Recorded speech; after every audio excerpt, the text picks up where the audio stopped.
Ebbaluwa Pawulo gye yawandiikira Abaruuma. Abaruuma essula 1. Nze Pawulo omuweereza wa Kristo Yesu, nayitibwa okuba omutume, ne nnondebwa okubunyisa amawulire amalungi agava eri Katonda. Amawulire amalungi ago Katonda ge yasuubiriza edda mu byawandiikibwa, ng'ayita mu balanzi be agafa ku mwana we. Ng'omuntu, omwana oyo yazaalibwa nga muzzukulu wa Dawudi. Kyokka olw'obuyinza bwe obusibuka mu butukuvu bwe yalina mu mwoyo, era n'olw'okuzuukira kwe, yakakasibwa nti mwana wa Katonda. Ye Yesu Kristo Mukama waffe, eyatukwatirwa ekisa ne tuba abatume, tutuuse amawanga gonna ku buwulize obuva mu kumukkiriza. Nammwe mulimu abo abaayitibwa okuba aba Yesu Kristo. Mmwe mwenna abaagalwa ba Katonda abali e Roma, era abaayitibwa okuba abantu be, Katonda Kitaffe ne Mukama waffe Yesu Kristo babakwatirwe mmwe ekisa era babawe emirembe. Okusooka neebaza Katonda wange nga mpita mu Yesu Kristo ku lwammwe mwenna, kubanga okukkiriza kwammwe kwogerwako mu nsi yonna. Katonda gwe mpeereza n'omutima gwange gwonna, nga ntegeeza abantu amawulire amalungi ag'omwana we, ye alaba bwe mbajjukira bulijjo mu ssaala zange, nga mmwegayirira nti ye bw'asiima ntambule bulungi, nsobole olumu okutuuka gye muli, kubanga neegomba okubalabako, mbasobozesa okufuna ekirabo ekigasa omwoyo. Kwe kugamba tusanyukire wamu olw'okukkiriza kwaffe, okwammwe n'okwange. Abooluganda, njagala mumanye nti emirundi mingi nayagala okujja gye muli, nkole omulimu ogw'omugaso ne mu mmwe, nga bwe ngukola mu baamawanga amalala. Naye n'okutuusa kaakano nkyalemeseddwa. Nina obuvunaanyizibwa okuyamba Abayonaani n'abamawanga agatannagunjuka, abayigirize n'abatali bayigirize. Nammwe abali e Roma, kyenva njagala ennyo okubategeeza amawulire amalungi. Amawulire amalungi tegankwasa nsonyi, kubanga ge maanyi ga Katonda agalokola bonna abakkiriza, ng'Abayudaaya be basooka ne kuddako ab'amawanga amalala. Mu mawulire amalungi, obutuukirivu obuva eri Katonda mwe bulabikira. Obutuukirivu obwo Katonda abutuwa lwa kukkiriza, era bweyongerera mu kukkiriza, nga bwe kyawandiikibwa nti, omutuukirivu anaabeeranga mulamu lwa kukkiriza. Katonda ng'asinziira mu ggulu, alaga nga bw'asunguwalira abantu bonna abatamussaamu kitiibwa era ababi, abaziyiza amazima okumanyibwa olw'empisa zaabwe embi. Ebisoboka okumanyibwa ku Katonda babiraba bulungi, kubanga Katonda yabibalaga. Okuviira ddala ku kutondebwa kw'ensi, embeera ye terabika, kwe kugamba obuyinza bwe obutaggwaawo era n'obwa Katonda bwe, birabikira ddala bulungi nga bitegeererwa mu ebyo bye yatonda.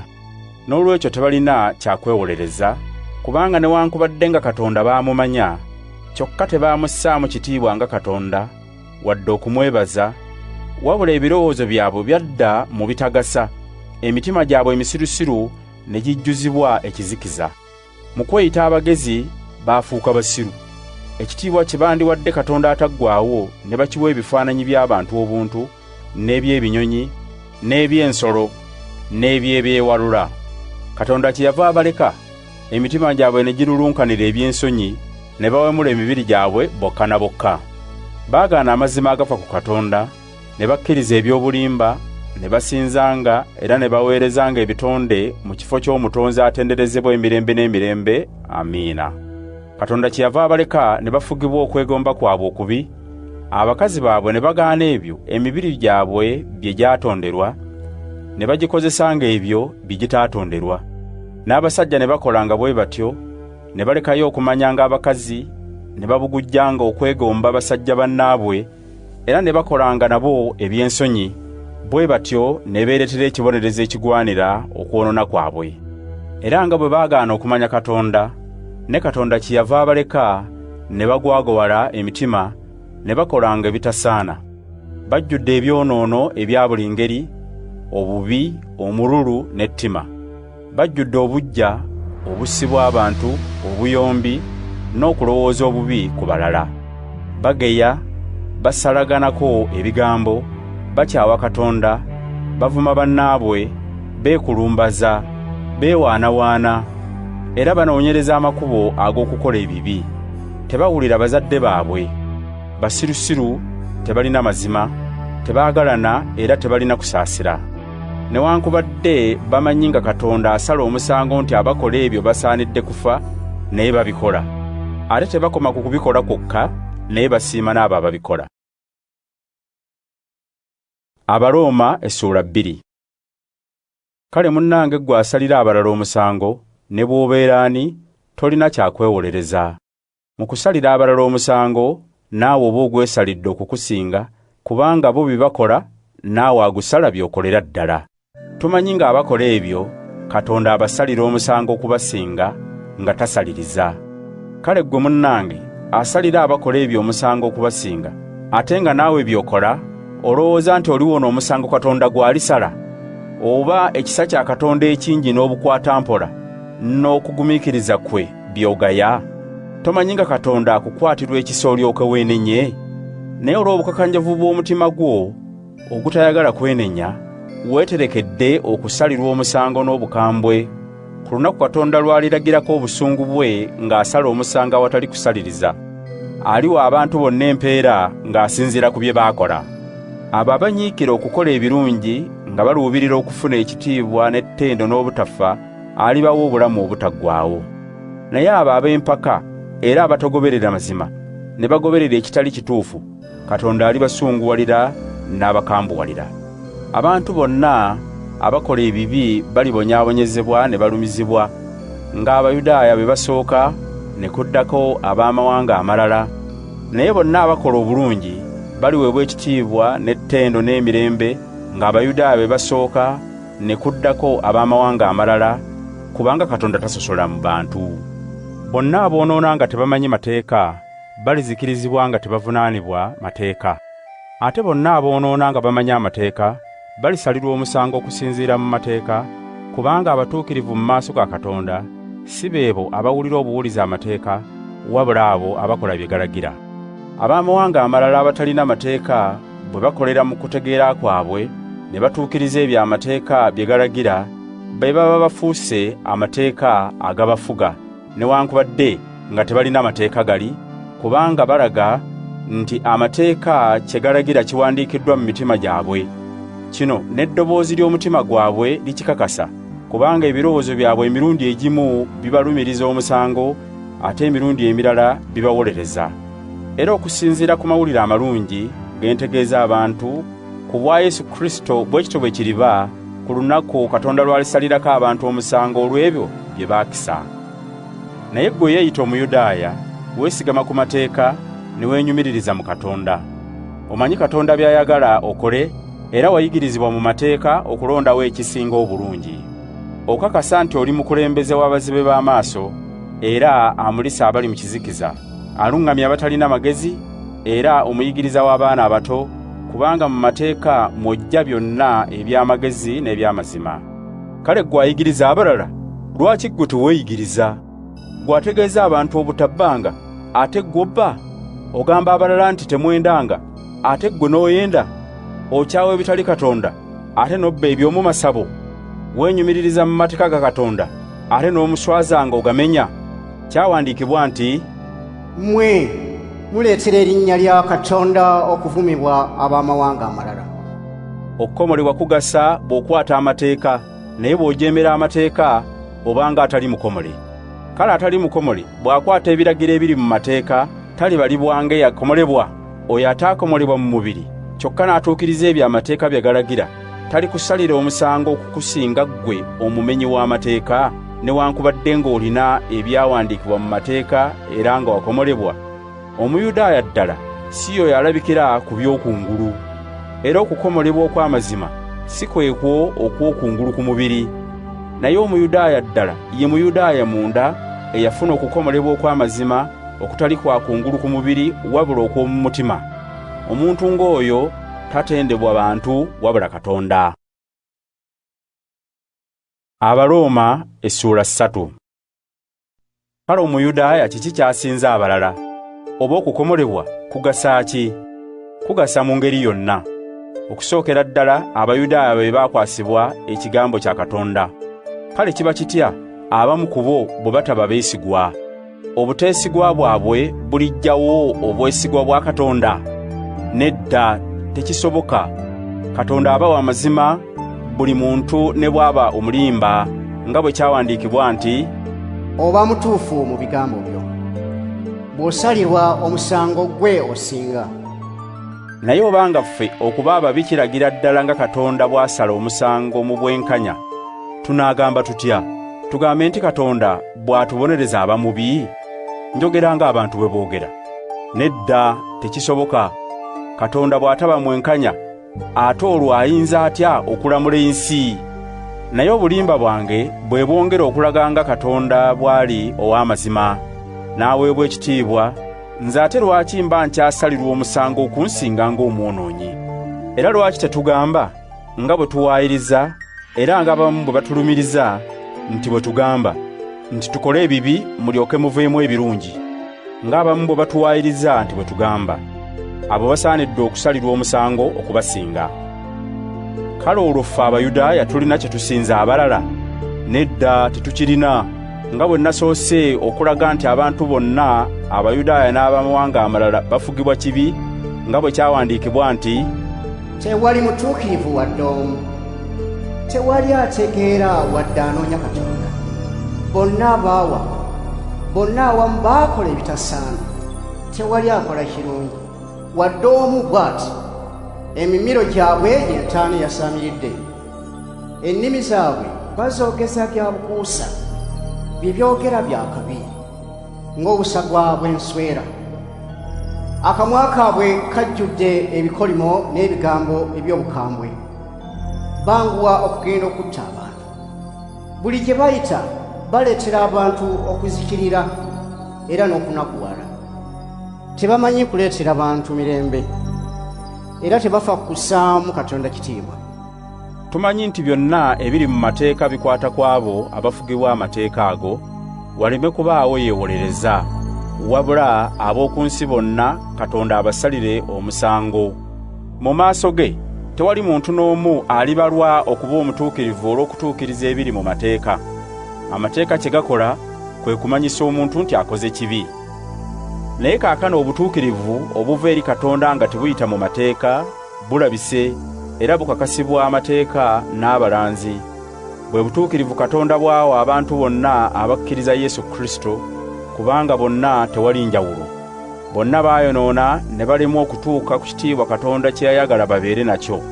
Katonda olw'ekisa kye yabawa obutuukirivu bw'abuwa, kubanga baanunulibwa Yesu Kristo. Yesu oyo mu kufa kwe yateekebwawo okuba omutango gw'ebibi by'abamukkiriza.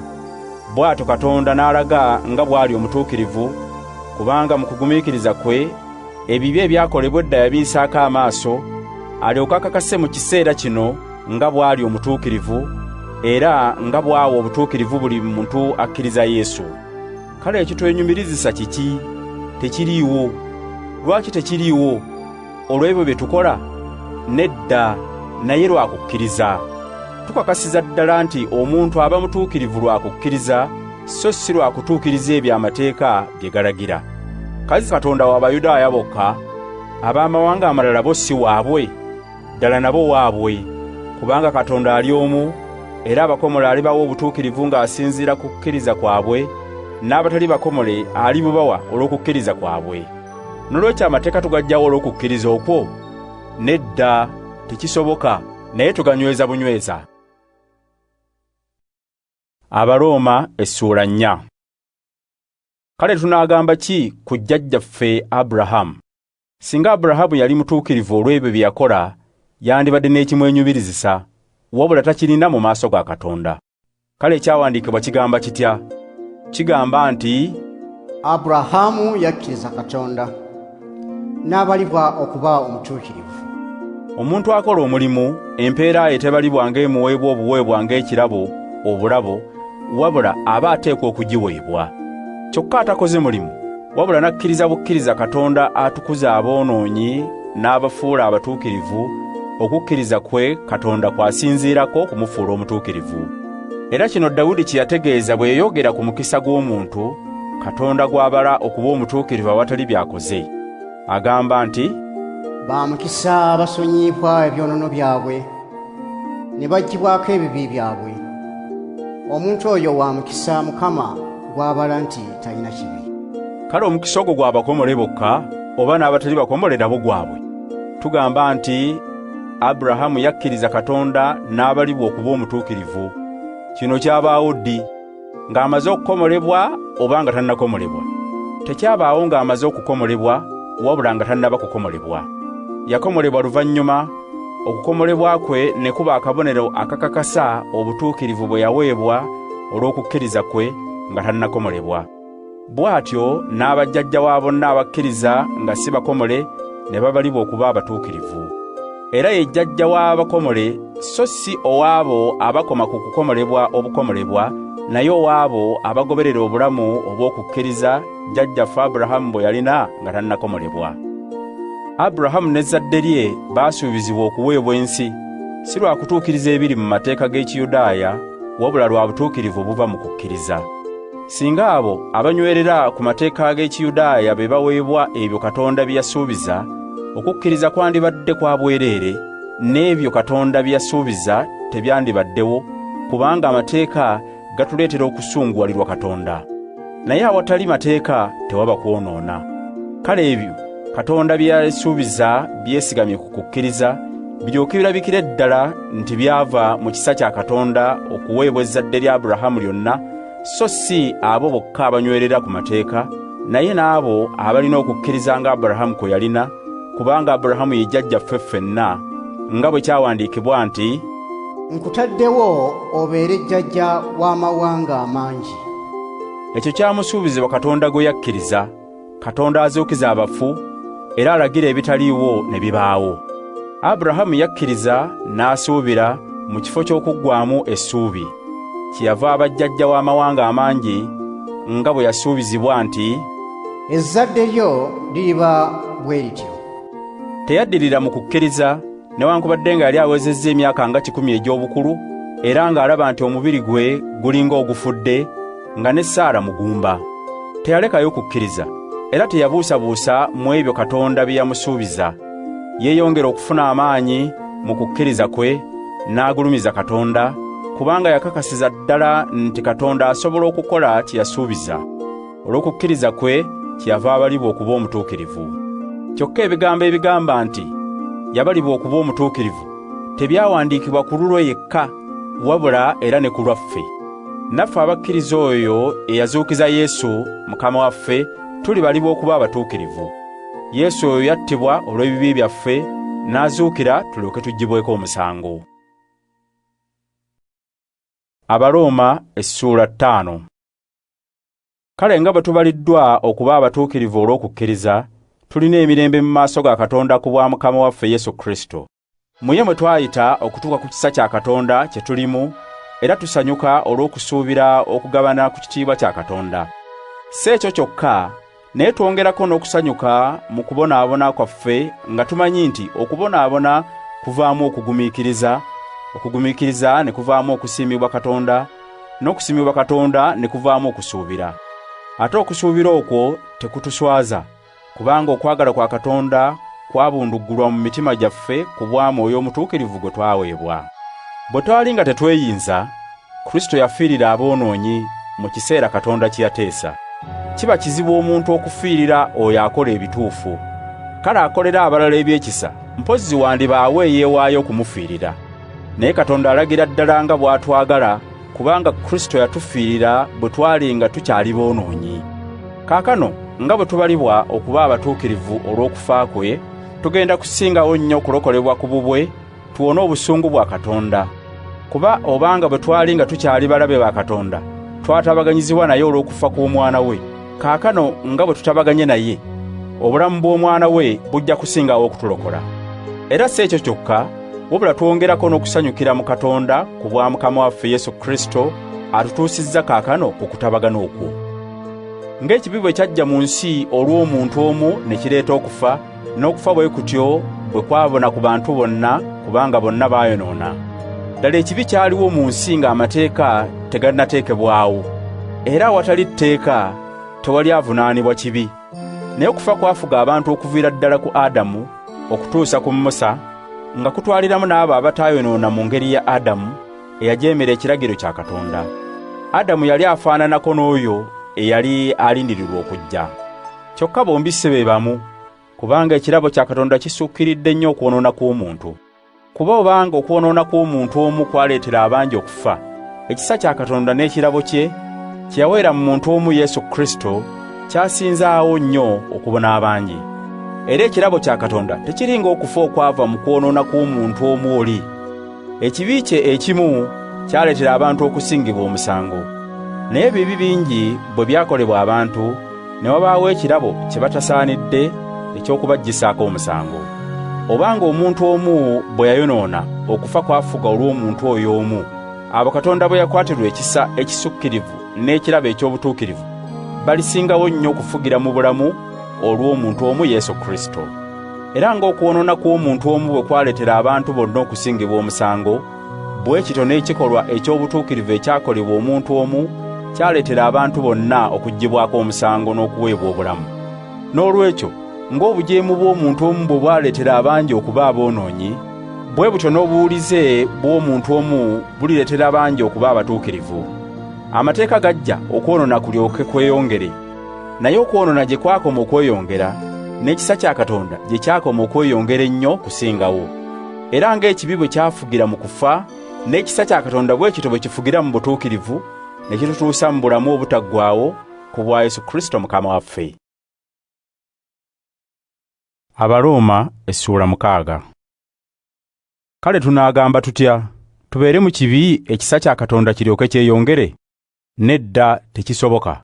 Ffe abaafa ne twawukanira ddala n'obulamu obw'ekibi, tuyinza tutya okubuddamu? Temumanyi nti ffe ababatizibwa ne twegatta wamu ne Kristo Yesu, twabatizibwa ne twegatta wamu naye mu kufa kwe?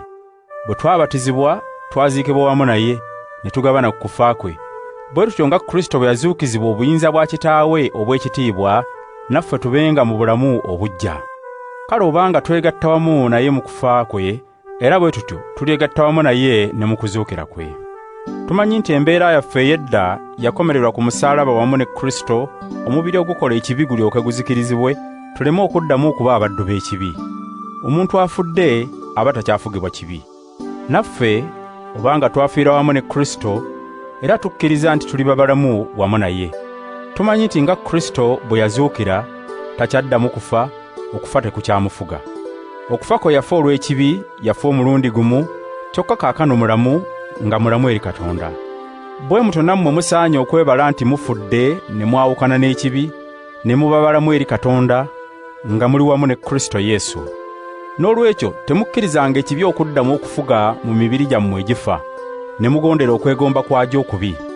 Era temuwangayo bitundu bya mibiri gyammwe eri ekibi, okubikozesa mu kwonoona, naye mweweeyo eri Katonda ng'abantu abavudde mu kufa ne balamuka. Era mweweereyo ddala gy'ali, abakozesenga eby'obutuukirivu. Ekibi tekikyabafuga, kubanga amateeka si ge gabafuga, wabula ekisa kya Katonda. Kale tukole ki? Tukole ekibi kubanga amateeka si ge gatufuga, wabula ekisa kya Katonda? Nedda, tekisoboka. Temumanyi nti ekyo kye mwewa ne mukiwulira ng'abaddu, oba kibi ekireeta okufa, oba obuwulize obuleeta obutuukirivu, muba baddu baakyo? Kyokka Katonda yeebazibwe, kubanga mmwe abaali abaddu b'ekibi, mwawulira n'omutima gwammwe gwonna ebyo ebiri mu njigiriza gye mwaweebwa. Kale bwe mwaggyibwa mu kibi, mwafuuka baddu ba Katonda abagoberera obutuukirivu. Njogera ng'abantu obuntu bwe boogera, olw'obunafu bw'engeri mmwe ng'abantu gye mutegeeramu ebintu. Nga bwe mweweerangayo ddala mu bugwagwa ne mu kwonoona, ne mukola ebibi, bwe mutyo ne kaakano mweweereyo ddala mu butuukirivu, mulyoke mutukuzibwe. Bwe mwali nga mukyali baddu ba kibi, eby'obutuukirivu byali tebibafuga. Kale kalungi ki ke mwajja mu kukola ebyo ebikwasa ensonyi kaakano? Ebyo bireeta kufa. Naye kaakano nga bwe mwaggyibwa mu kibi ne mufuuka abaddu ba Katonda, kye mufunyeemu kwe kutukuzibwa okubaleetera obulamu obutaggwaawo. Empeera y'ekibi kufa, naye ekirabo kya Katonda bwe bulamu obutaggwaawo butufuna mu Kristo Yesu Mukama waffe. Abaruuma essula 7. Abooluganda, njogera n'abo abategeera amateeka. Temumanyi nti amateeka omuntu gamufuga ng'akyali mulamu? Ekyokulabirako, omukazi omufumbo, etteeka limulagira okubeera ne bba, nga bba oyo akyali mulamu. Bba bw'afa, omukazi oyo aba takyafugibwa tteeka eryo. Nolwekyo omukazi bw'aba n'omusajja omulala ng'ate bba akyali mulamu ayitibwa mwenzi. Kyokka bba bw'afa aba takyasibibwa tteeka eryo, era bw'afumbirwa omusajja omulala olutaba mwenzi. Nammwe bwe mutyo bwe muli baganda bange. Mwafa ne mwawukanira ddala n'amateeka kubanga muli bitundu bya mubiri gwa Kristo. Era kaakano muli ba Kristo oyo yazuukira, tulyoke tube n'obulamu obugasa mu kuweereza Katonda. Bwe twali nga tukyafugibwa omubiri, amateeka gaayongera amaanyi mu kwegomba kwaffe okubi, ne kukola mu mibiri gyaffe okufa ne kweyongera. Naye kaakano tetukyafugibwa mateeka, kubanga twafa ne twawukana n'amateeka agaatufuula abasibe. N'olwekyo Katonda tumuweereza mu ngeri empya eya Mwoyo Omutuukirivu, so si mu ngeri enkadde ey'okugoberera amateeka amawandiike. Kale tugambe tutya? Tugambe nti amateeka kye kibi? Nedda, si bwe kiri. Naye sandimanye kibi singa tewali mateeka. Sandimanye kiyitibwa kwegomba kubi singa amateeka tegagamba nti teweegombanga. Naye ekibi bwe kyayita mu kiragiro ne kindeetera okwegomba okubi okwa buli ngeri. Awatali mateeka ekibi kiba kifudde. Nze nali mulamu nga tewali mateeka, naye ekiragiro bwe kyajja ekibi ne kiramuka ne kindeetera okufa. Olwo ekiragiro ekyali ekyokundeetera obulamu ne kinviiramu okufa. Ekibi bwe kyayita mu kiragiro ne kinnimbalimba ne kinzita nga kisinziira mu kiragiro. N'olwekyo amateeka ku bwago matukuvu, n'ebiragiro bitukuvu, bituufu era birungi. Kale olwo ekirungi kye kyandeetera okufa? Nedda, si bwe kiri. Naye ekibi kye kyandeetera okufa nga kiyita mu kirungi, ekibi kiryoke kyeyoleke nga bwe kiri ekibi, era olw'ekiragiro ekibi ekyo kiryoke kyeyongera okulagira ddala obubi bwakyo. Tumanyi nti amateeka galiwo lwa bya mwoyo, naye nze nfugibwa mubiri, ndi muddu wa kibi. Kyenkola sikitegeera kubanga kyenjagala si kyenkola, wabula kyenkyawa ate kyenkola. Bwe nkola kye ssaagala kukola, ekyo kiraga nti nzikiriza nti amateeka malungi. Kubanga si nze nkikola, wabula ekibi ekibeera mu nze kye kikikola. Manyi nti mu nze ng'omuntu obuntu temuli kalungi n'akamu, kubanga newankubadde nga njagala okukola ekirungi, naye nnemu okukikola. Ekirungi kye njagala si kyenkola, wabula ekibi kye ssaagala kyenkola. Kale obanga nkola ekyo kye ssaagala, kwe kugamba nti si nze nkikola, wabula ekibi ekibeera mu nze kye kikikola.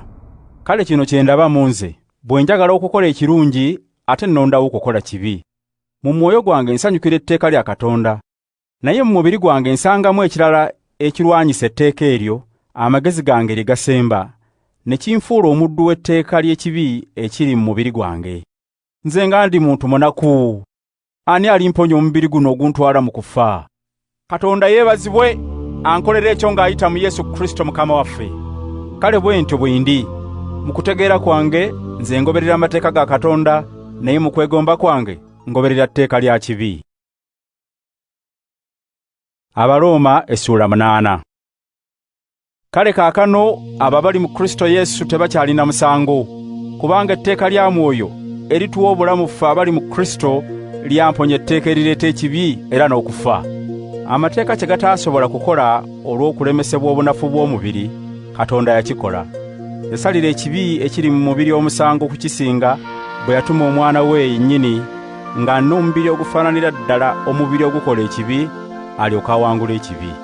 Ekyo Katonda yakikola ffe abatafugibwa mubiri, wabula abafugibwa Mwoyo Mutuukirivu tulyoke tukkirize eby'obutuukirivu amateeka bye gatulagira okukola.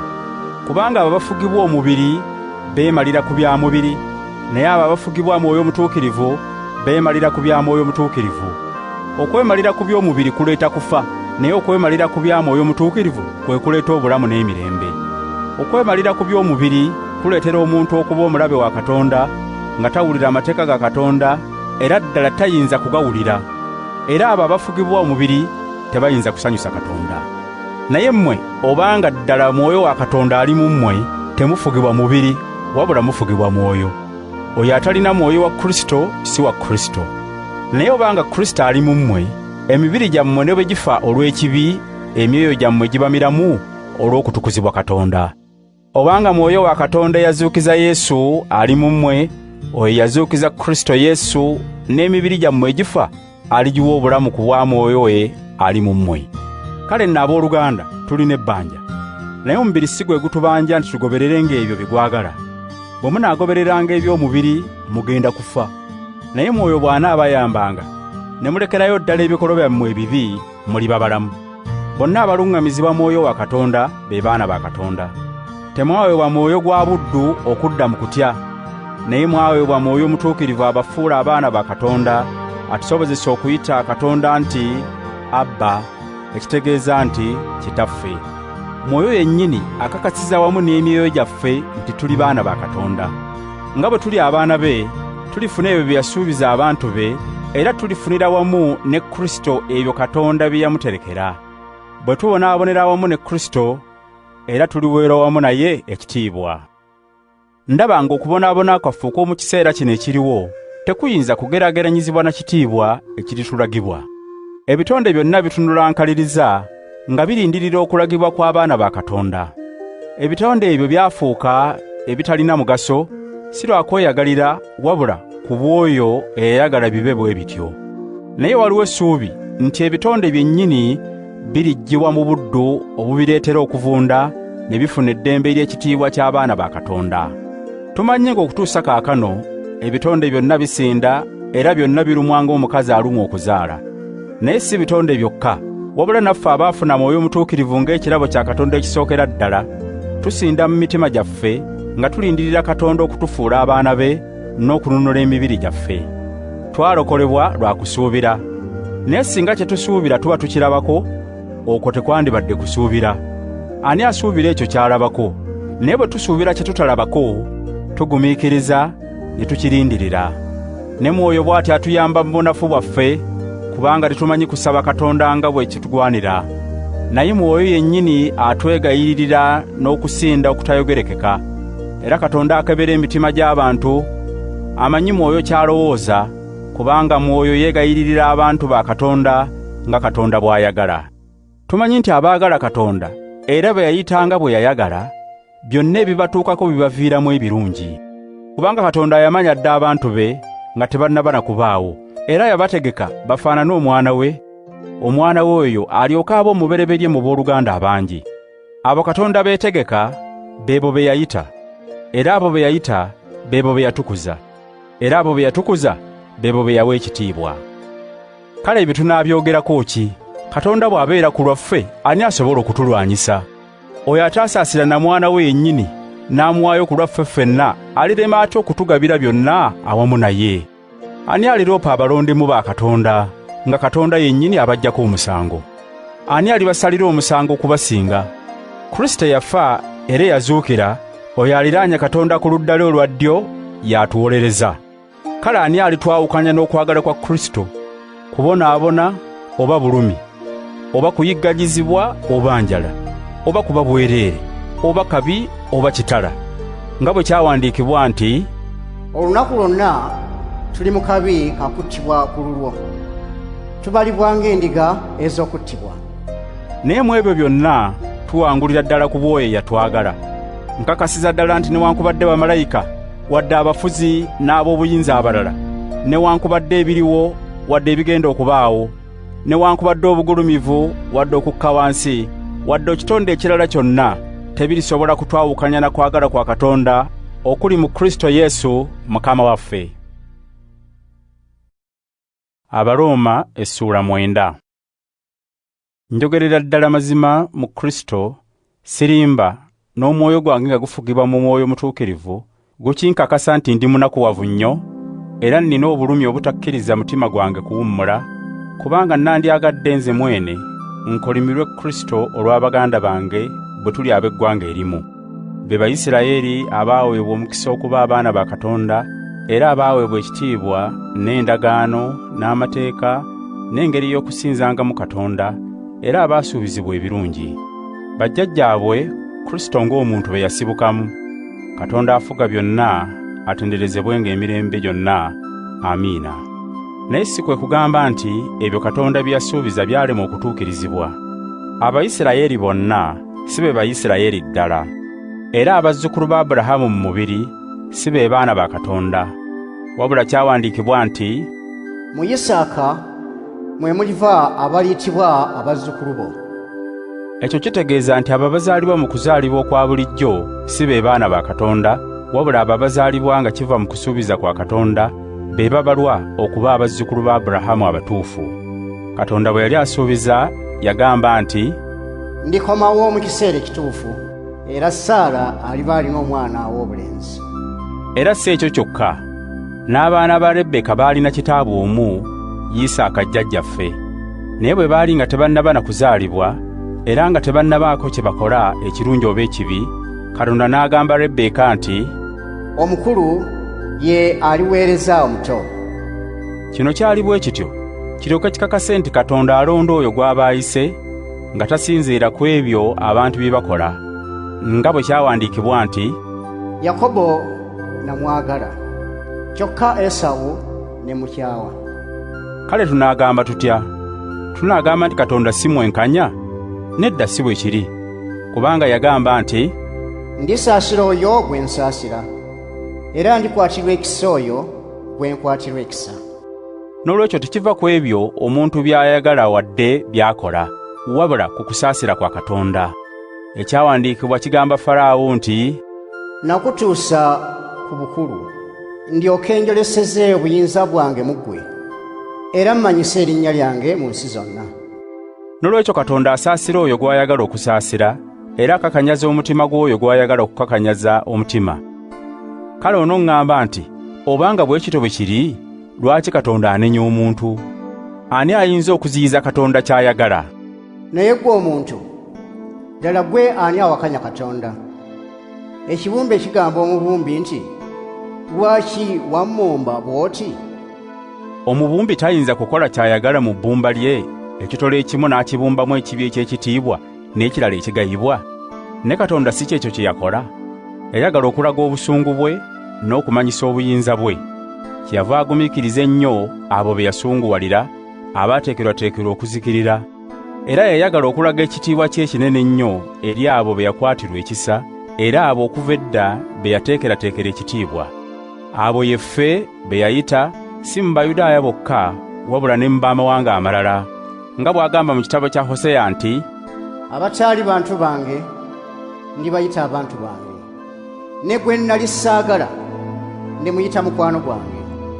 Mu kifo kyennyini mwe baayitirwa abatali bantu bange, mwe baayitirwa abaana ba Katonda nannyini bulamu. Ne Isaaya ayogera ku Isirayiri n'eddoboozi ery'omwanguka nti, abantu ba Isirayiri ne balyenkana omusenyu gw'ennyanja obungi, ekitundu ekirisigalawo kye kirirokolebwa.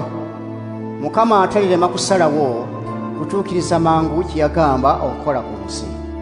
Era nga Isaaya bwe yagamba edda nti, singa Mukama omuyinza wa byonna teyatulekerawo zadde, twandibaddenga Gomora. Kale tunaagamba tutya?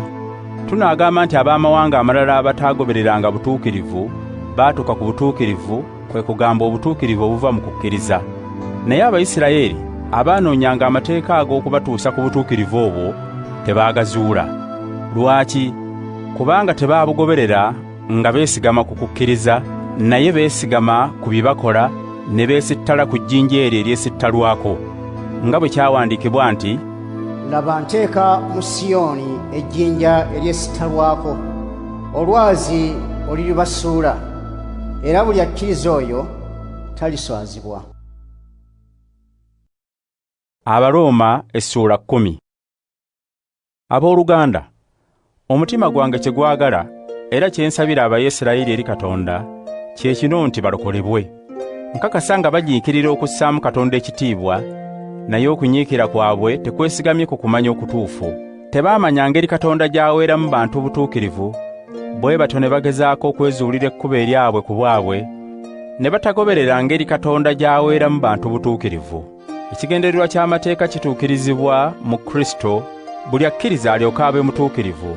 Musa yawandiika ebikwata ku butuukirivu obuva mu kuwulira amateeka, nti alibugoberera bulimuweesa obulamu. Naye obutuukirivu obuva mu kukkiriza bugamba bwe buti nti, togambanga mu mutima gwo nti, ani alirinnya mu ggulu? Kwe kugamba okuggyayo Kristo akke ku nsi, oba nti, ani alikka emagombe? kwe kugamba ajjeyo Kristo okuva mu bafu. Kale obutuukirivu obwo bugamba butya? Bugamba nti ekigambo kya Katonda kiri kumpi naawe, kiri mu kamwa ko ne mu mutima gwo. Kwe kugamba kye kigambo kye tutegeeza abantu ekifa ku kukkiriza. Bw'oyatula n'akamwa ko nti Yesu ye Mukama, era n'okkiriza mu mutima gwo nti Katonda yamuzuukiza, olirokolebwa. Omuntu akkiriza na mutima gwe n'aba omutuukirivu, era yatula n'akamwa ke n'alokolebwa. Ekyawandiikibwa bwe kigamba nti buli amukkiriza taliswazibwa. Tekisosola Muyudaaya na waggwanga ddala, bonna Mukama waabwe y'omu, agaggawaza bonna abamukoowoola. Nga bwe kyawandiikibwa nti buli alikoowoola erinnya lya Mukama alirokolebwa. Naye baliyinza batya okukoowoola gwe batannakkiriza? Era baliyinza batya okukkiriza gwe batawulirangako? Era baliyinza batya okumuwulirako nga tewali abategeeza? Era baliyinza batya okutegeezebwa nga tewali batumiddwa? Nga bwe kyawandiikibwa nti okujja kw'abo abaleeta amawulire amalungi nga kulungi. Naye si bonna abakkiriza amawulire amalungi. Isaaya agamba nti Mukama ani yakkiriza bye twayogera? N'olwekyo okukkiriza kuva mu ebyo ebiwulirwa, n'ebiwulirwa biva mu kutegeeza abantu ebifa ku Kristo. Naye kambuuze, tebaabiwuliranga? Ddala baabiwulira, kubanga ekyawandiikibwa kigamba nti eddoboozi lyabwe lyabuna mu nsi zonna, n'ebigambo byabwe byatuuka ensi gy'ekoma. Era kambuuze, abantu ba Isirayiri tebamanyi? Musa ye yasooka okugamba nti ndibaleetera okukwatirwa obujja abantu abatali ggwanga, mbaleetere mmwe okusunguwalira eggwanga litalina magezi. Ne Isaaya aguma n'agamba nti nalabibwa abo abatannoonyanga, nalabikira abo abatambuulirizanga. Kyokka eri Isirayiri agamba nti olunaku lwonna nalumalanga ngololedde emikono gyange abantu abatawulira era abajeemu. Abaruuma essula 11. Kale kambuuze, Katonda yeegoberako ddala abantu be? Nedda, si bwe kiri. Nange ndi Muyisirayiri, muzzukulu wa Aburahamu, era ndi wa mu kika kya Benyamini. Katonda abantu be yamanya edda teyabeegoberako ddala. Temumanyi ekyawandiikibwa kye kigamba ku Eriya? Bwe yasaba Katonda ng'ayogera ku Bayisirayiri, yagamba nti Mukama batta abalanzi bo, ne boonoona ebifo byo eby'ebitambiro. Nze nzekka nsigaddewo, era nange banoonya okunzita. Kyokka Katonda yamuddamu atya nti neeterekeddewo abantu 7 abatafukaamiriranga Baali. Era bwe kiri ne mu biseera bino, waliwo abasigaddewo abaalondebwamu olw'ekisa kya Katonda. Katonda yabalondamu lwa kisa kye, si lw'ebyo bye baakola. Singa yabalondamu lw'ebyo bye baakola, ekisa kye kyandibadde tekikyali kisa. Kale tugambe tutya? Abisirayiri baalemwa okufuna ekyo kye baali banoonya. Abatono abalondemu be baakifuna, naye abalala emitima gyabwe gyakakanyazibwa, nga bwe kyawandiikibwa nti Katonda yabawa omwoyo ogutaliimu magezi, yabawa amaaso agatalaba, n'amatu agatawulira okutuusa ku lunaku lwa leero. Ne Dawudi agamba nti ekijjulo kyabwe kibafuukire omutego n'ekigu, enkonge n'ekibonerezo. Amaaso gaabwe gasikirizibwe baleme okulaba, n'emigongo gyabwe ogikutamye ennaku zonna. Kale kambuuze, Abayudaaya abeesittala balyoke bagwe bazikirire? Nedda, si bwe kiri. Naye okwonoona kwabwe kwaleetera ab'amawanga amalala okulokolebwa. Bo Abayudaaya balyoke bakwatibwa obujja. Naye obanga okwonoona kwabwe kwaweesa ensi emikisa mingi, kale bonna bwe balidde eri Katonda emikisa tegirisingawo obungi. Kaakano ŋŋamba mmwe ab'amawanga amalala, nga bwe ndi omutume eri ab'amawanga amalala, nzisaamu omulimu gwange ekitiibwa, nga ngezaako okukwasisa ab'eggwanga lyange obujja, ndyoke ndokole abamu ku bo. Bwe baagobebwa, ensi yatabagana ne Katonda. Kale bwe balikomezebwawo kiriba kitya? Buliba bulamu obulijjawo okufa. Ekitole kyonna kiba kitukuvu, ekitundu kyakyo ekisooka bwe kitukuzibwa. era ekikolo ky'omuti bwe kiba ekitukuvu n'amatabi gaba matukuvu. Naye obanga amatabi agamu ag'omuti omuzayiti ogw'omu nnimiro gaawogolwako, gwe yali ettabi ery'omuti omuzayiti ogw'omu nsiko n'osimbibwa mu kifo kyago, n'ogabana ku bugimu bw'omuti ogwo, leka kwewaana nti amatabi ago gasinga. Bwe weewaana, jjukira nti si ggwe waniridde ekikolo, wabula ekikolo kye kikuwaniridde. Naye oyinza okugamba nti, amatabi gaawogolwako nze ndyoke nsimbibweko. Weewaawo gaawogolwako lwa butakkiriza bwago, naye ggwe ekikuyimirizaawo kwe kukkiriza. Nolwekyo teweewaana, wabula tya weerinde. Kuba obanga Katonda teyasaasira amatabi agaazaalibwa ku muti ogwo, era naawe talikusaasira. Kale manya ekisa n'obukambwe bwa Katonda. Akambuwalira abo abagudde n'akwatirwa gwe ekisa, kasita onywerera ku kisa kye. Naye bw'otolikinywererako, naawe oliwogolebwako. Era n'Abayudaaya bwe balibanga tebalemedde mu butakkiriza bwabwe, balizzibwako ku muti, kubanga Katonda asobolera ddala okubazzaako. Kuba obanga ggwe mu nkula yo eyali ettabi ly'omuti omuzayiti ogw'omu nsiko, wasalibwa n'osimbibwa ku muti omuzayiti ogw'omu nnimiro ogutali gwa nkula yo, amatabi agaazaalibwa ku muti ogwo tegaliba mangu nnyo okuzzibwa ku muti gwago? Abooluganda, njagala mumanyi ekyama kino, mulemenga okwewaanawaana. Abayisirayiri abamu baasigala bakakanyavu okutuusa ab'amawanga amalala bonna lwe balimala okujja eri Katonda. Olwo n'Abayisirayiri bonna balirokolebwa, nga bwe kyawandiikibwa nti, omulokozi alisibuka mu Siyoni, alijja bazzukulu ba Yakobo mu byonono byabwe. Era eyo y'eriba endagaano yange nabo, bwe ndibaggyako ebibi byabwe. Bo mu bikwata ku mawulire amalungi baba balabe ba Katonda, mwe mulyoke mugasibwe. Naye mu bikwata ku kulondebwamu baba baagalwa ba Katonda olw'abajjajjaabwe. Katonda bw'agabira abantu oba bw'abayita teyejjusa. Nammwe dda mwajeemera Katonda, kyokka kaakano mwakwatirwa ekisa olw'obujeemu bw'Abayudaaya. Kaakano nabo bajeemye balyoke bakwatirwe ekisa ekyakwatirwa mmwe.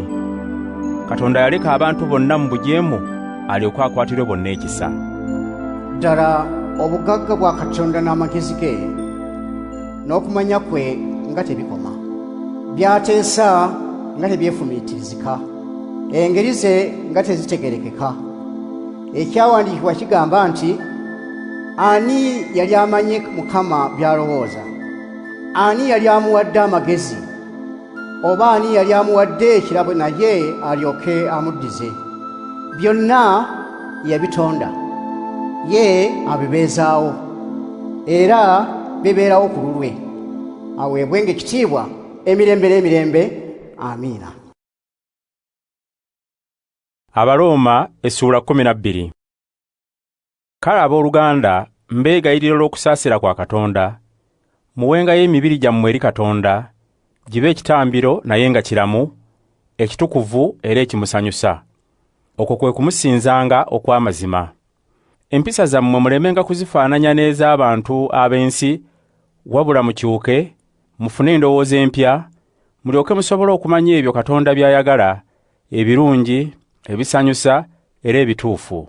Olw'ekisa Katonda kye yankwatirwa, ŋŋamba buli omu mu mmwe nti tasaanidde kwerowoozaako kiyitiridde, wabula yeerowoozengako mu ngeri esaanira, era yeekeberenga okusinziira ku kipimo ky'okukkiriza Katonda kwe yamuwa. Kubanga bwe tulina ebitundu ebingi mu mubiri ogumu, nga byonna tebikola mulimu gumu, naffe bwe tutyo bwe tuli. Newankubadde tuli bangi, naye tuli omubiri gumu mu Kristo, era tugattibwa wamu ng'ebitundu eby'omubiri ogumu. Kale tukozesenga ebirabo bye tulina eby'enjawulo okusinziira ku kisa Katonda kye yatukwatirwa. Bwe kiba ekirabo eky'okutegeeza abantu ekigambo kya Katonda, tukibategeezenga ng'okukkiriza kwaffe bwe kuli. Oba twafuna kuweereza, tunyiikirenga okuweereza. Oyo ayigiriza, anyiikirenga okuyigiriza. Abuulirira abalala, anyiikirenga okubabuulirira. Agaba, agabenga n'omutima gumu. Ali mu buyinza, abeerenga munyiikivu. N'oyo akolera abalala ebyekisa, abikolenga nga musanyufu. Okwagalana kwammwe kubeerenga kwa mazima. Mukyawenga ekibi, munywererenga ku kirungi. Mwagalanenga ng'abooluganda. Buli omu anyiikirirenga okuwa munne ekitiibwa. Mubeerenga banyiikivu, temugayaalanga. Mweweereyo ddala mu kuweereza Mukama. Okusuubira kwammwe kubakuumenga nga muli basanyufu. Mugumiikirizenga mu kubonaabona kwammwe. Muyimusenga emitima gyammwe eri Katonda bulijjo. Mutoolenga ku byammwe muwe abantu ba Katonda bye beetaaga. Mwanirizenga abagenyi. Musabenga Katonda awe emikisa abo ababayigganya. Mubasabirenga mikisa naye mulemenga kubakolimira.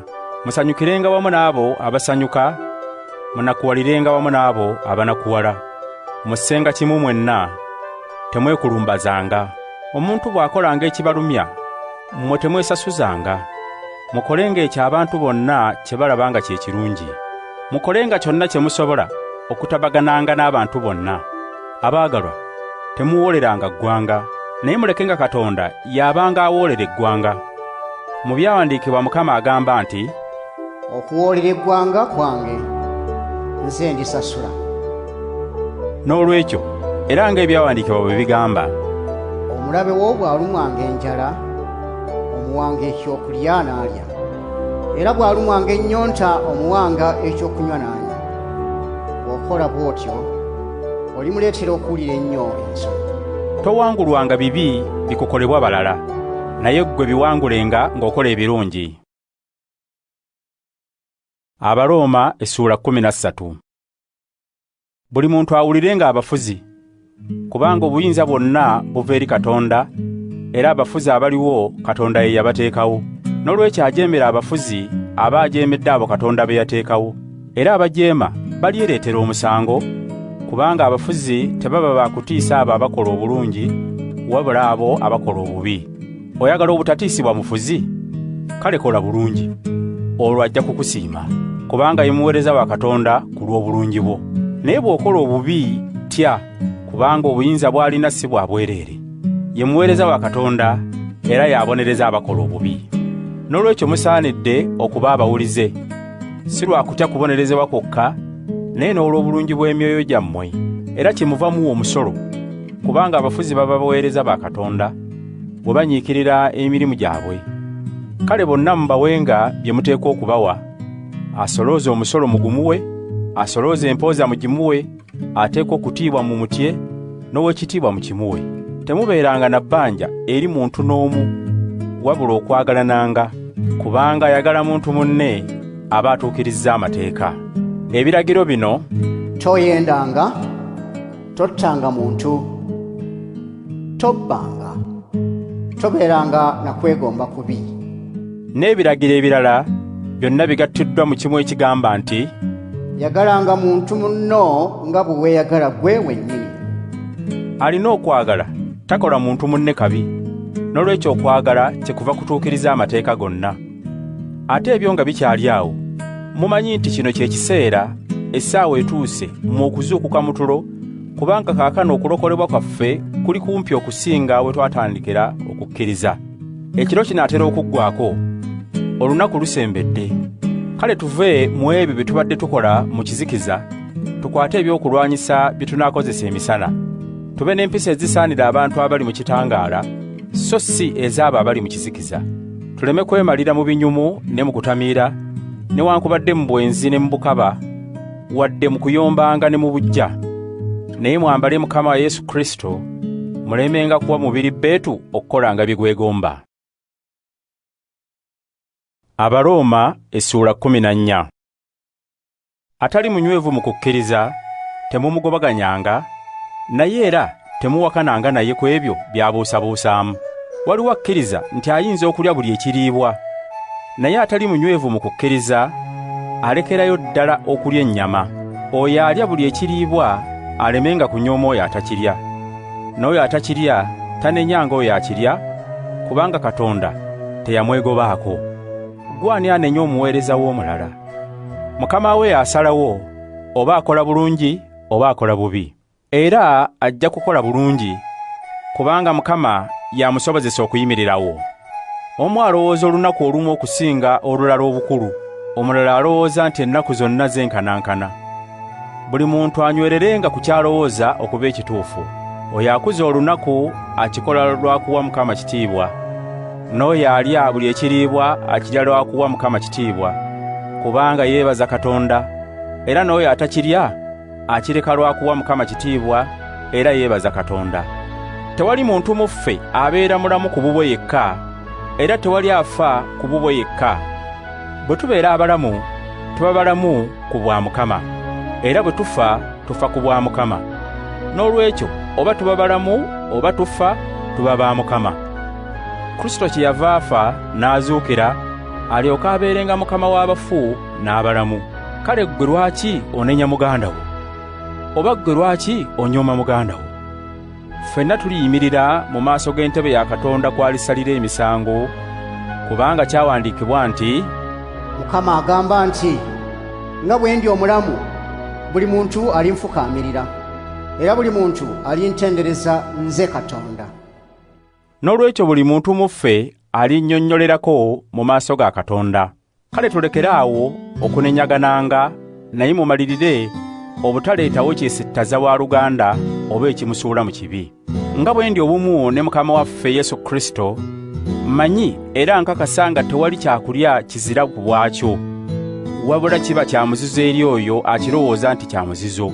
Bw'onakuwaza muganda wo olw'emmere gy'olya, oba tokyafugibwa kwagalana. Oyo Kristo gwe yafiirira tomulekanga kuzikirira olw'ekyo ky'olya. Kale ekyo mmwe kimuyita ekirungi kiremenga kuvumibwa. Obwakabaka bwa Katonda tebuli mu kulya na kunywa, wabula mu butuukirivu na mirembe na ssanyu, Mwoyo Omutuukirivu by'atuwa. Aweereza bw'atyo Kristo asanyusa nnyo Katonda, era abantu bamusiima. Kale tunyiikirirenga ebireeta emirembe n'ebiyamba buli omu okuzimba munne. Toyonoonanga mulimu gwa Katonda olw'ebyokulya. Ebyokulya byonna birungi, naye ekibi kwe kulya ekyo ekireetera abalala okugwa mu kibi. Kirungi obutalyanga nnyama, newankubadde okunywanga omwenge, wadde okukolanga ekirala kyonna ekyesittaza muganda wo, oba ekimunyiiza oba ekimunafuya. Gwe kyokkiriza kikuumenga nga kimanyiddwa ggwe ne Katonda. Wa mukisa ateesalira musango kumusinga mu ebyo by'alowooza okuba ebituufu. Kyokka oyo abuusabuusa bw'alya azza musango, kubanga akola ekyo omutima gwe kye gutakkiriza, era buli ekitava mu kukkiriza kiba kibi. Abaruuma essula 15. Ab'amaanyi mu kukkiriza tusaana okuyamba abo abanafu, nga tetwefaako ffekka. Buli omu mu ffe alowoozenga ku bulungi bwa muntu munne alyoke amuzimbenga mu kukkiriza. Ne Kristo teyeerowoozaako yekka, wabula nga bwe kyawandiikibwa, abantu bye baakuvuma byadda ku nze. Byonna ebyawandiikibwa edda byawandiikibwa kutuyigiriza, tulyoke tubeerenga n'essuubi olw'okugumiikiriza n'olw'amaanyi ebyawandiikibwa ge bituwa. Era Katonda asibukamu okugumiikiriza era n'amaanyi, abawe okussanga ekimu nga Kristo Yesu bw'ayagala, mulyoke mutenderezenga Katonda, Kitaawe wa Mukama waffe Yesu Kristo, n'omwoyo gumu n'eddoboozi limu. Mwanirizaganenga nga Kristo bwe yabaaniriza mmwe, Katonda alyoke aweebwenga ekitiibwa. Ng'ama nti Kristo yafuuka omuweereza w'abakomole, okulaga nga Katonda bw'ali omwesigwa, n'okutuukiriza ebyo Katonda bye yasuubiza bajjajjaffe, era n'okusobozesa ab'amawanga amalala okutendereza Katonda olw'okusaasira kwe, nga bwe kyawandiikibwa nti, Kyennaavanga nkutendereza mu b'amawanga amalala, n'ennyimba nga ntenda erinnya lyo. Era ekyawandiikibwa ekirala kigamba nti, Mmwe ab'amawanga amalala musanyukirenga wamu n'abantu be. Era nti, Mwenna ab'amawanga amalala mutenderezenga Mukama, era abantu bonna bamutenderezenga. Era ne Isaaya agamba nti, Omuzzukulu wa Yese alijja, alisituka okufuga ab'amawanga amalala, era mu ye mwe muliba essuubi lyabwe. Katonda asibukamu okusuubira, abajjuze mmwe essanyu lyonna n'emirembe olw'okumukkiriza, mulyoke mweyongerenga okubeera n'essuubi olw'amaanyi ga Mwoyo Omutuukirivu. Baganda bange, nange nze nnyini nkakasiza ddala nti mmwe mujjudde empisa ennungi, mulina okumanya okujjuvu, era muyinza okubuuliriragana. Naye mu bitundu ebimu eby'ebbaluwa eno mbawandiikidde n'obuvumu nga ndiko bye mbajjukiza. Kino nkikoze kubanga Katonda yankwatirwa ekisa, nampa okuba omuweereza wa Kristo Yesu nga nkolera mu baamawanga amalala. Nkola omulimu ogw'obwakabona nga ntegeeza abantu amawulire amalungi agava eri Katonda, ab'amawanga amalala balyoke babe ekirabo Katonda ky'asiima nga kitukuziddwa Mwoyo Omutuukirivu. N'olwekyo mu Kristo Yesu nnyinza okwenyumiriza olw'omulimu gwe nkoledde Katonda, kubanga siguma kwogera ku kintu na kimu wabula ku ebyo Kristo bye yakolera mu nze, n'afuula ab'amawanga amalala abawulize eri Katonda ng'ayita mu ebyo bye nayogera ne bye nakola, mu maanyi g'ebyewuunyo n'ebyamagero ne mu maanyi ga Mwoyo Omutuukirivu. Bwe ntyo okuviira ddala e Yerusaalemu n'okwetoloola okutuuka mu Yiririko, nategeeza abantu amawulire amalungi agafa ku Kristo. Kye nduubirira bulijjo kwe kutegeeza abantu amawulire amalungi mu bifo ebyo erinnya lya Kristo gye litawulirwangako, nemenga okuzimba ku musingi gw'omuntu omulala, wabula nga bwe kyawandiikibwa nti, abo abataategeezebwanga bimufaako balimulaba, n'abatamuwulirangako balimutegeera. Ekyo kye kyanziyiza emirundi emingi okujja gye muli. Naye kaakano nga bwe mmaliriza omulimu gwange mu bitundu bino, era nga bwe mmaze emyaka emingi nga njagala okujja okubalaba, bwe ndiba ŋŋenda mu Sipaniya, nsuubira okuyitirako eyo ewammwe mbalabeko okumala ennaku eziwerako. Bwe ndimala okusanyukirako awamu nammwe, njagala munnyambe okutuuka mu Sipaniya. Naye kaakano ŋŋenda Yerusaalemu okutwalira abantu ba Katonda obuyambi. Ab'e Makedoniya n'ab'e Akaya baasiima okuwaayo ku byabwe okuyamba abantu ba Katonda abaavu abali e Yerusaalemu. Ekyo bwe baakyesiimira okukikola, naye era balina ebbanja okuyamba abaavu abo, kubanga ab'amawanga amalala baagabana ku birungi eby'omwoyo eby'Abayudaaya, n'olwekyo basaana nabo okuyamba Abayudaaya mu by'omubiri. Kale bwe ndimaliriza omulimu ogwo, nga mmaze okubakwasa byonna ebibaweerezeddwa bo, ndivaayo ne mpitira ewammwe nga ŋŋenda Esipaniya. Manyi nti bwe ndijja gye muli, ndijja n'emikisa gya Kristo emijjuvu. Abooluganda, mbeegayiridde ku bwa Mukama waffe Yesu Kristo n'olw'okwagala kwa Mwoyo Omutuukirivu, munyiikirire wamu nange okunsabira eri Katonda. Munsabire mpone abo abatalina kukkiriza abali mu Buyudaaya, era n'abantu ba Katonda abali mu Yerusaalemu basiime bye mbatwalira. Olwo nga Katonda ayagadde, ndijja gye muli nga nzijudde essanyu, mpummuleko nga ndi wamu nammwe. Katonda agabe emirembe abeerenga nammwe mwenna. Amiina. Abaruuma essuula 16. Mbanjulira mwannyinaffe Foyibe, omuweereza w'ekibiina ky'abakkiriza Kristo ekiri mu Kenkereya, mumwanirize ng'abantu ba Katonda bwe baaniriza, kubanga muntu wa Mukama waffe.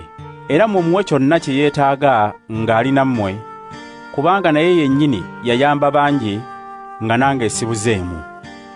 Munnamusize Pulisika ne Akwila, benkola nabo mu kuweereza Kristo Yesu, abeewaayo okusalwako obulago okuwonya obulamu bwange. Abo si nze mbeebaza nzekka, wabula n'ebibiina byonna ebyabakkiriza Kristo eby'ab'amawanga amalala bibeebaza. Munnamusize n'ekibiina ky'abakkiriza Kristo eky'omu nnyumba yaabwe. Munnamusize mukwano gwange Epayineeto, eyali omubereberye mu Asiya okukkiriza Kristo. Munnamusize Mariya, eyabateganira mmwe ennyo bw'atyo. Munnamusize Androniko ne Yuniya baganda bange, be nnali nabo mu kkomera, abamanyiddwa obulungi mu batume era abansooka okubeera abagoberezi ba Kristo. Mulamuse Ampuliyato, mukwano gwange mu Mukama waffe. Mulamuse Urubaana akolera awamu naffe mu kuweereza Kristo. Mulamuse ne Sutaako mukwano gwange. Mulamuse Apere omukristo omutuufu. Mulamuse ab'omu maka ga Arisitobulo.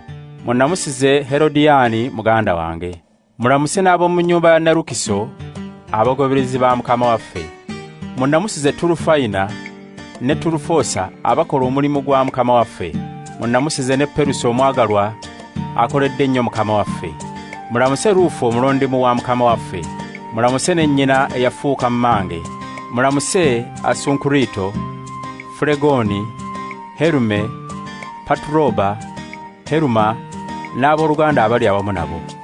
Mulamuse Filologo ne Yuliya, ne Lewo ne mwannyina, ne Olimpa n'abantu ba Katonda bonna abali nabo. Mulamusagane mu ngeri eraga okwagala n'okw'abooluganda. Ebibiina byonna ebyabakkiriza Kristo bye balamusizza. Abooluganda, mbeegayiridde mwerindenga abo abaleeta ebyawukanya n'ebyesittaza abantu ebirwanyisa okuyigirizibwa kwe mwafuna. Mubeewalenga. Ab'engeri eyo si baweereza ba Kristo Mukama waffe, wabula baweereza ba mbuto zaabwe. Bakozesa ebigambo ebirungi era eby'okuwaanawaana ne balimbalimba emitima gy'abantu abatalina kabi. Wonna wonna abantu baawuliranga mmwe bwe muli abawuliza eri Katonda, kyenva mbeera omusanyufu ku lwammwe. Njagala mubenga abagezi mu kukola ebirungi naye nga temumanyi kukola bibi. Olwo amangu ddala Katonda atuwa emirembe ajja kubetentera Setaani wansi w'ebigere byammwe. Emikisa gya Mukama waffe Yesu gibeerenga nammwe. Timoteyo akolera awamu nange abalamusizza. Era nange Terutiyo awandiise ebbaluwa eno mbalamusizza mu Mukama waffe. Gaayo ansuza era nga mu nnyumba ye mwe mukuŋŋaanira ekibiina kyonna ekyabakkiriza Kristo abalamusizza. Erasito omuwanika w'ekibuga era ne muganda waffe Kwanto babalamusizza. Tutenderezenga Katonda ayinza okubanyweza mu kukkiriza. Ago ge mawulire amalungi gentegeeza abantu ge ga Yesu Kristo, era kye kyama ekyakwekebwa okuva edda n'edda lyonna. Naye kaakano ekyama ekyo kyamanyisibwa mu byawandiikibwa abalanzi.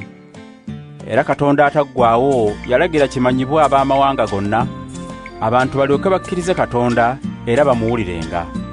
Kale Katonda oyo omu era omugezi yekka aweebwenga ekitiibwa ku bwa Yesu Kristo emirembe n'emirembe. Amiina.